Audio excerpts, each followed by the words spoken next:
Narito ang mga Diyos ng sinaunang mitolohiya ng Egypt. Ra, ang Diyos ng araw at isa sa pinakamahalagang Diyos sa sinaunang Ehipto. Si Ra ay madalas na inilalarawan na may ulo ng isang palkon at pinaniniwalaang bumabagtas sa kalangitan, sa araw at naglalakbay sa underworld sa gabi. Anubis, ang Diyos ng kabilang buhay at ang tagapagtanggol ng mga libingan. Si Anubis ay itinatanghal na may ulo ng isang jackal at responsable sa paggabay sa mga kaluluwa sa underworld. Hathor, ang diyosa ng pag-ibig, kagandahan at pagiging ina. Si Hathor ay madalas na inilalarawan bilang isang diyosa ng baka o bilang isang babaeng may sungay ng baka.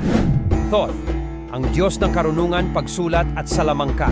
Horus, ang Diyos ng langit, pagkahari at proteksyon. Isis, ang Diyosa ng mahika, fertility, pagiging ina at pagpapagaling. Osiris, ang Diyos ng kabilang buhay, kamatayan at muling pagkabuhay.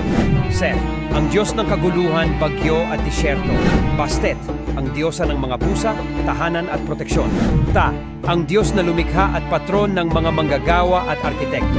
Nut, ang Diyosa ng langit at kalangitan. Khnum, ang Diyos ng pinagmulan ng Nile River at paglikha. Sekhmet, ang Diyosa ng digmaan, pagkasira at pagpapagaling. Welcome to Diary of the Immortals, where legends are born and eternity awaits. Follow us for more historical events. Thank you. May God bless us all.